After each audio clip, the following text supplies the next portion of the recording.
Hey everyone, welcome back to another video. In this video, we're going to be looking at a chess game between Grandmaster Vishwanathan Anand and Indian cricket player Yuzvendra Chahal. Now, I'm a huge fan of both cricket and chess. I've been playing chess most of my life, and I've also been following cricket for most of my life. And so this game is pretty special to me because one of my favorite chess players of all time playing against one of my favorite cricketers of all time. So I've looked up to Anand since I was little, and I've also had the privilege of watching Chahal's career grow. He spent the last 7 years at my favorite cricket franchise, the Royal Challengers, and I've seen him sort of transition into the Indian cricket team in the last 4 years. It's been quite nice to see.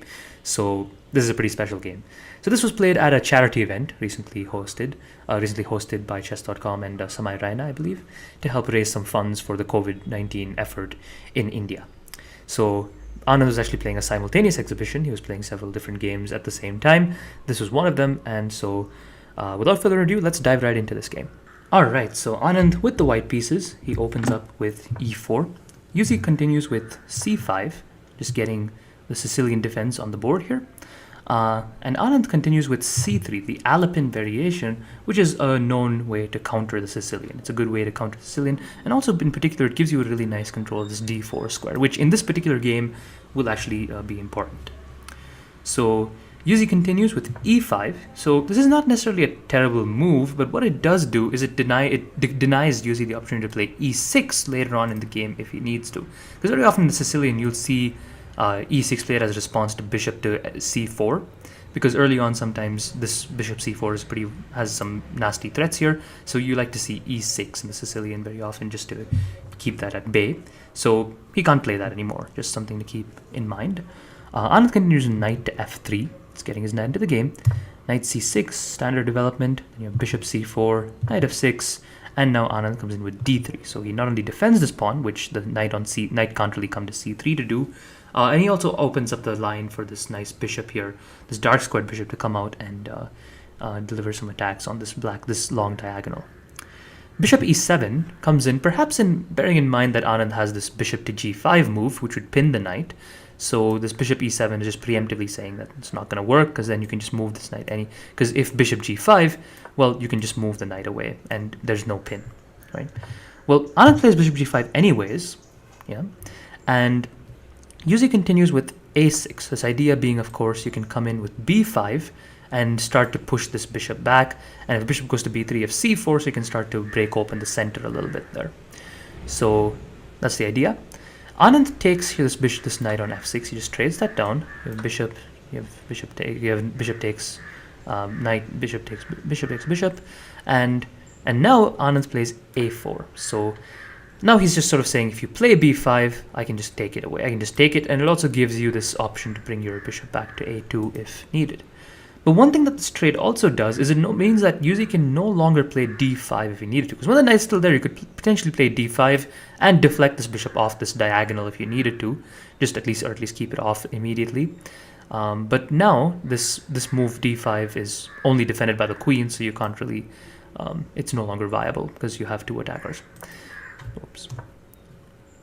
So in this position, Yuzi goes and plays d6.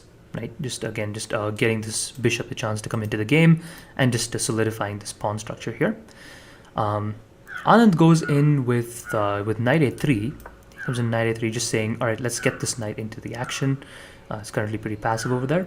Yuzi goes ahead and castles, just gets his king to safety, and knight to c2. So just getting this knight into a slightly better position than it was on a3, because now it defends the d4 square. Can also come up to e3 here and sort of start to, get some play in the center. You have bishop g4 by Yuzi. Again, the bishop g4 move is not a terrible move at all by any means, but the only trouble here is there's just not a lot of things you can do to follow it up, because when you play a move like bishop g4, you generally like to have some sort of a follow-up threat. So for example, something like knight to e5, or if you have the option, something like e4. These are good moves because they also pile up on this pinned knight here and give you some really fun options there. Yuzi doesn't really have anything like that here, right? Because knight to d4 is met by this c3 pawn. Again, really nice c3 pawn there. It really keeps this knight at bay for the entire game here. And there's just there's no other threats you can bring in immediately. So it didn't seem super necessary to me, but nonetheless, it's not a terrible move. Then you have knight e3.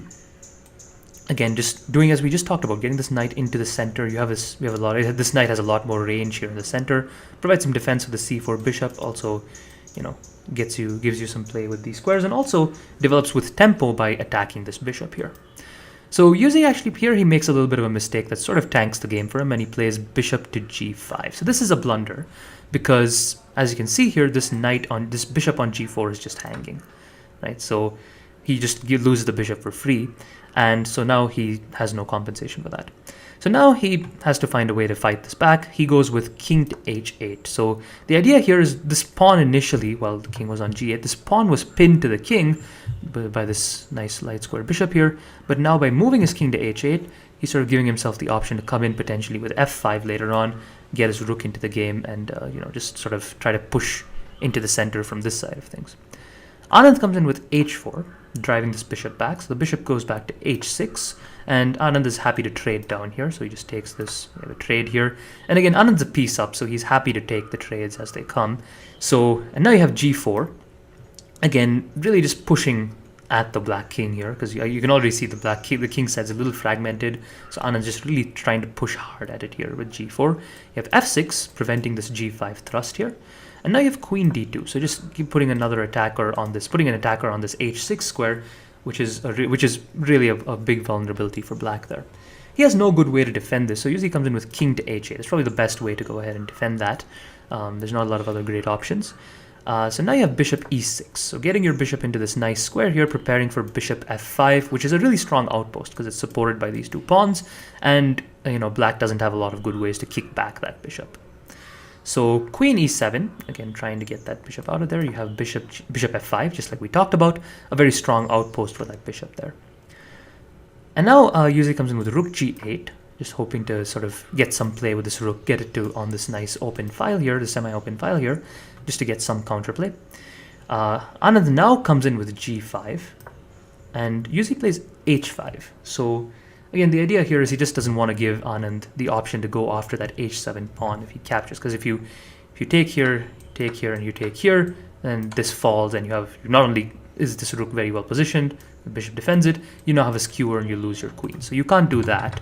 So Yuzi just says, let's keep this close, and he's inviting him to come and capture here on f6, because then that gives him a nice open file here with his rook. So Anand accepts, goes here, grabs this, queen takes here, and now you have queen g5 check. So now you're forcing a trade of queens here. So Yuzi has to accept this. You have a trade here. And this is good for Anand again, because again, he's just compounding on that advantage that he gained from that free bishop there. So he's now just really sort of just pushing that material gain by just trading off pieces. And now you have h6. Just sort of, trying to push this pawn off, try to get his rook in, get his rook this nice open file. Anand comes in with rook takes on h5, and that's a good move, because if you take this right away and you take with the king, this pawn is for now at least somewhat secure. But now by taking on h5, this pawn is now under a lot of pressure, and you also have this other option coming, of course, of rook to h7 check, because it's defended by the bishop here.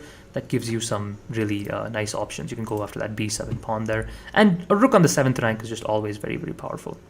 So Yuzi goes ahead and takes this. And now Anand actually doesn't go for that. He goes for king to h2. Okay, king to e2, excuse me. So now he's saying I can now bring this rook into the game as well, right? And that gives him an even stronger attack, because this g5 pawn is very difficult to defend at this point. The king can't really come in. King could probably come to f6, but that's probably the extent of it. But you already have two different attackers on this pawn already. So rook to g1 now is a very strong move that's coming up. So Yuzi here goes with g4. So now at least you kind of, you're moving it with a little bit of tempo. So he has to capture this right away. And you have a little bit of time to sort of get your king to a slightly better spot here. So king f6, now just doing just that, just getting his king to a slightly better square here. Also opening this rook here to eye down on this bishop here on g4. So Anand remedies that, bishop to f5. Again, putting this bishop on a very strong square that's defended here, and also is going to block the king in. So, and Yuzi here plays rook to g7, trying to maybe double up the rooks, looked for some sort of a counterplay there, and also blocking this rook to h7 here, which would otherwise go for that this b7 pawn. But Anand comes in with rook to h6 check now, right?